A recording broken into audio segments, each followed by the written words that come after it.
What is up, everybody? Welcome to this Wave 2 Mario Kart 8 Deluxe DLC review. And you know what? We thought going through Mario Kart tracks, it's such a personal experience. It's such a subjective experience. Why not get two of us on here, get two perspectives? So I'm Jake, and I'm joined by Tris. Tris, thanks so much for coming on this review. Yeah, I mean, come on. It's Mario Kart. How can I not be here?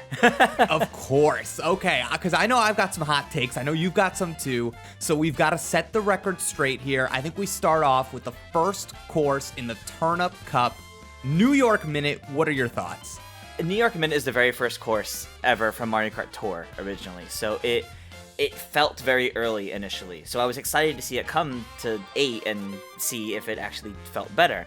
And I definitely think the structure they have here, the way it changes each lap, it feels quick, it feels fun, and it's honestly just executed better than it was in Tour initially, I think. Yeah, it is funny. It definitely feels like an early Tour track because there is something about it that just feels a little, it's so contained. So the next track in the Turnip Cup is Mario Circuit 3. Tris, I'm taking this one straight off the top because Mario Circuit 3, this is a top tier Mario Kart level, and I feel like it does not get the respect it deserves. And let me just make this argument. You know, the act of actually playing Mario Kart, going online, hitting random, doing all those stages, this is a course that on its own you might look at it and it's humble, but I think amongst the whole, it serves a purpose. It is a flat track. You can always see like the other racers in your immediate proximity. It's about taking those tight turns. It is a track that has a lot of turns, a lot of just like exciting movement. So while it's like not a fun time, I think it's a fun ride. And that to me makes the engagement level of Mario Circuit 3 so high. I absolutely love racing on that track. Yeah, this track is honestly up there for me. I like this one a lot because of the fact that, like you mentioned with all the different turns, you could basically cut any corner on this track. Like, sure, it may be the SNES track that has like those nice colorful like brick block borders, but every turn, if you have a mushroom, you could take advantage of each turn, kind of boost through the dirt or the sand, and immediately come up ahead of somebody else. And there's a lot of those here, and there's even like some wide ones too, where the turn or the track actually like really goes around like a big off-road section that you could just cut through. And you could do that at so many points in this track that while sure it may not be the visual spectacle of like Waluigi Pinball or Sky-High Sundae, it doesn't need to be, because I think it's a good track design that has so many shortcut opportunities that it just keeps you highly engaged the whole time. Totally. And I think you're hitting the nail on the head there, where I love a good bespoke shortcut, a little ramp you're supposed to take, but there are few things as satisfying as it's the perfect moment. You've got that mushroom, you make the shortcut yourself, you're drifting, you hit the button, like, oh, what a good time. Wave 2, starting off strong, and it does not let up, Tris. The Turnip Cup. I'm starting to think the Turnip Cup might be one of the strongest cups in this game, because track number 3, Kalimari Desert. Oh man, Kalimari What do you even say? It's such an iconic course, right? I mean, back from the N64 era, people have always loved this course, and they gave us more than that, because it's not just your classic Kalimari Desert you played back in the day. This is the one with the new additions from Mario Kart Tour, where it actually changes each lap, and you get to go in the tunnel with the train as a more prevalent hazard. You don't just stop for it, you gotta like veer away from it now. And it gives a lot of options too for that final lap. And I think this really shook up this course to feel like something much more exciting. Incredible level of constant engagement on this track. I think something that Kalimari Desert nails beautifully is the progression of the laps feeling more like high stakes, more tense, crazier. They know, okay, this is like the least exciting, this is the next most exciting, and this is the one where you're like, oh my god, the train is coming at me. Even when you are, the train is coming down at you and you're going into the tunnel, it is less space than I expected to have. Yeah, it is. Tris, is this one of the best Mario Kart tracks of all time? It may just be. It may just be. Oh, yes. Oh, my God, yes. Goated. Absolutely goated. Man, I'd love to know, people in the comments, just really quick, at this point in the video, just scroll down. What do you think? Kalimari Desert, is it goated? And I want to know what other tracks in your mind are the goated tracks. And the final track in the Turnip Cup. Tris, how do you feel Waluigi Pinball fares in Mario Kart 8 Deluxe? As iconic as this course is, and as much as people love it, I wish they did something to change it a bit, bringing it up to this. Because this is the 4th time now we've had Waluigi Pinball in a game. The first time it's in a console game. You have 12 players now. You would think that would make it so much more hectic, but they didn't really do much to increase that insanity that the course can cause. And especially being the final course in the cup. You would think maybe it'll make some of the pinball sections tighter. Maybe the pinballs themselves would be a little more prevalent than before. Maybe you'll have anti-grav sections. They didn't really do any of that, and it's just kind of... It's the same Waluigi Pinball you played before, but you have 4 more races on it now. Playing it, it's like something is missing, and I think... I wonder if, because of how Mario Kart has progressed, and now we, of course, have this beautiful game on Switch, I wonder if something about the scale is a little lost, because this is a track that originated on DS. Yeah. And I think, and I think maybe that scale meant more there than it does here. Like, I know the sounds kind of change when you, like, cross a lap or grab an item box, but all of those little things, they're not prominent enough for me. I wish the changes were a little different. It's not even close to the level you get when you're on like the Animal Crossing or Zelda stages, for example. Yeah. You know what I think it is? This is such an iconic course and people love it, but following other courses that are even just in this DLC, like Snowland or Kalimari Desert, that did receive bigger changes, this is one people had expectations and hopes would change to some degree, and they didn't. So it's the same experience that we knew and loved from before, but when we have our hopes and expectations for it to do more than that, it just kind of doesn't meet those expectations. It's there, it's great, it's cool, but it doesn't do anything more than that. But moving on to the Propeller Cup, we start with Sydney Sprint. This is a track I keep going back and forth on. Tris, I'm so curious what you think of this one. Okay, first off, the music for this course is so good. Yes!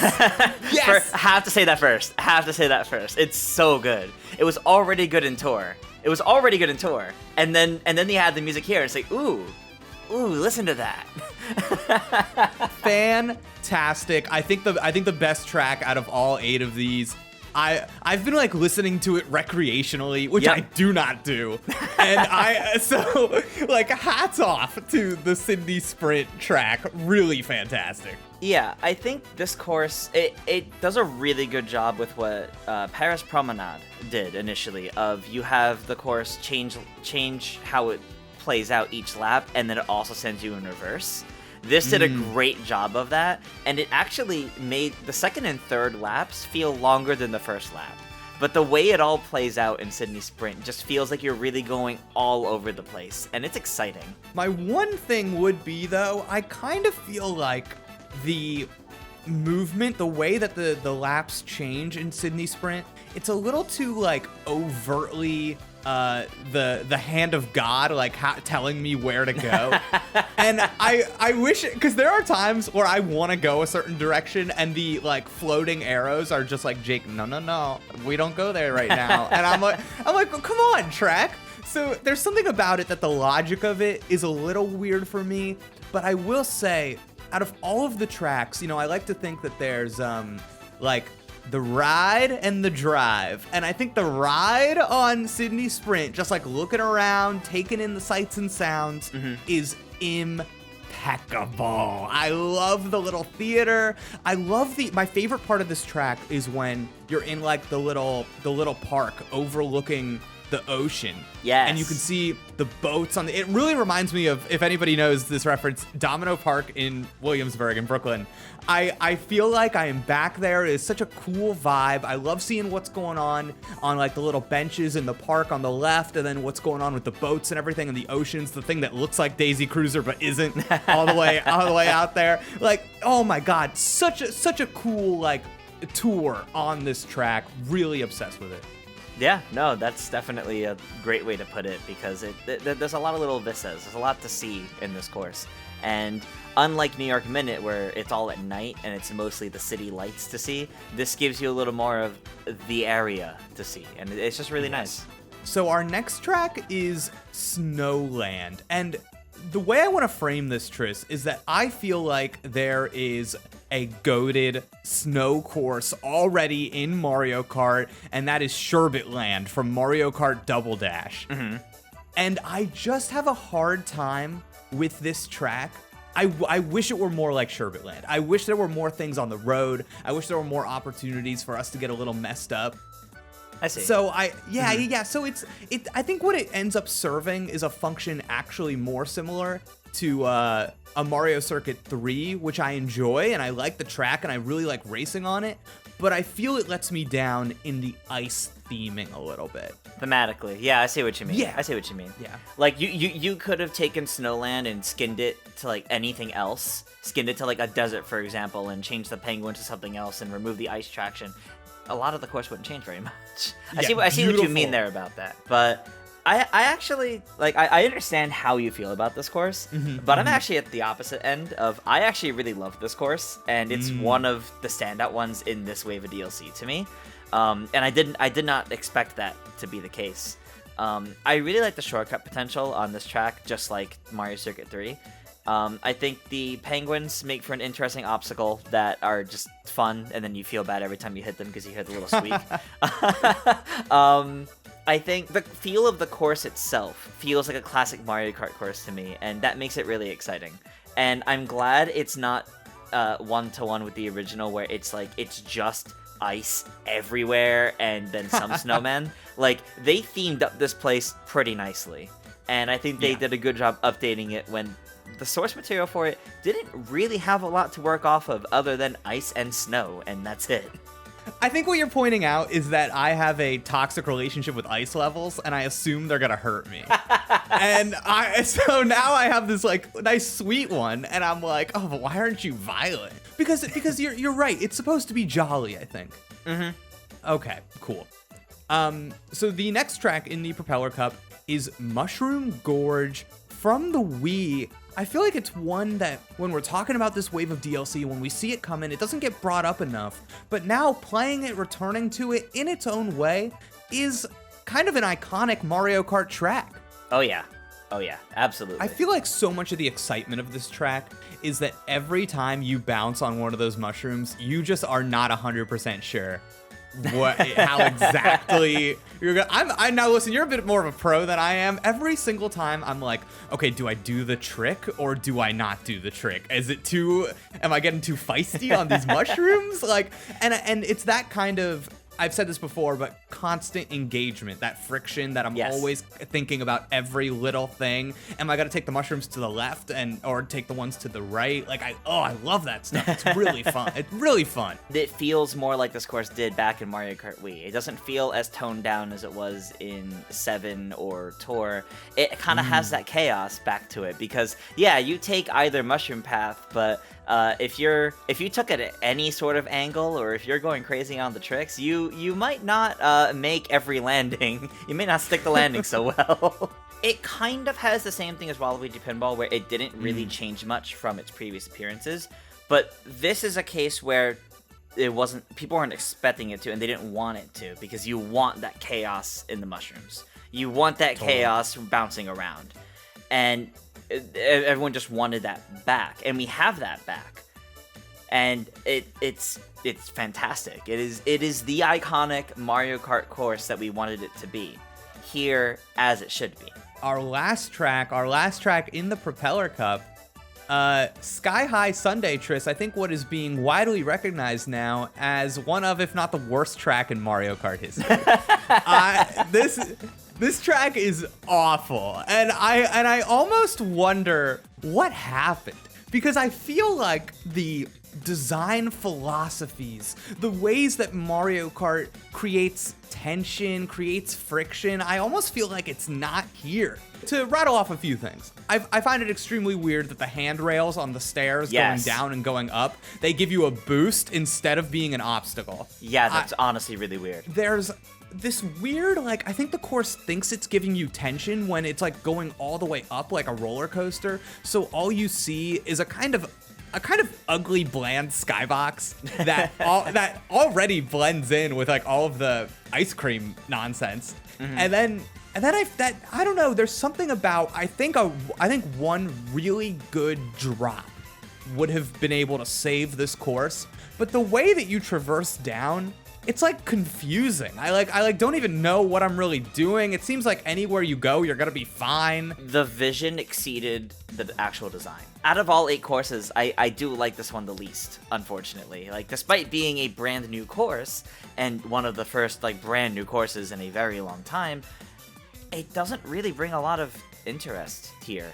That camera angle you mentioned is weird. A lot of the collisions in general on the course just feel weird at times, mostly because of the anti-grav. You're 100% right. Because if something they're trying to sell you on is the altitude and the ups and downs and the like climbing up and falling down, the anti-grav's kind of working against that. Yeah. Here with Sky-High Sundae, you don't really want to be boosting off of each other because you're just going to fly off the side if you do. And you're not going to send your opponent off the side, you're going to send yourself off the side. And then you're going to have a slow descent because you're floating. From the very beginning of the course, there's already something they could have done to increase the idea of risk versus reward, make a challenging and interesting course. When you fly into that ice cream cone with the big hole in the middle, it should give you the blooper effect. A different color, but it should give you the blooper effect. If you want those items and the trick going in there, be ready to not be able to see for a moment. So that's a risk versus reward right there. Now that you say that, I feel like that there actually are like more interesting ways that they could have used the theme to their advantage. There's a point on this track where you're like going along an ice cube tray. Yep. But it's just like a flat surface. Yeah. And if there were like every lap maybe it changed, there were like ice cubes that are actually in the tray, and then there's some you could like fall into. Oh. Like that's something. Like you know what I mean? Just like little things like that where it's like, oh, I'm having a conversation with the course. But if people watching this disagree, if they want to go to the paint for Sky-High Sundae, I need to see the reasons you are enjoying this track in the comments, okay? I might even respond. I might even get heated. And with all 8 tracks covered now, I think we both saw an improvement from Wave 1. Yeah, definitely. Yeah. So we gave Wave 2 a score of liked it a lot. Everybody, let us know your thoughts on this review. Did you like Wave 1 more than Wave 2? What are your favorite tracks in this wave? And remember, I need to know, what are your goated Mario Kart tracks? Let me know in the comments below. And for everything else Mario Kart, just stay tuned on this channel because we've got your backs. I've been Jake, joined by Tris. I think we'll see you next time.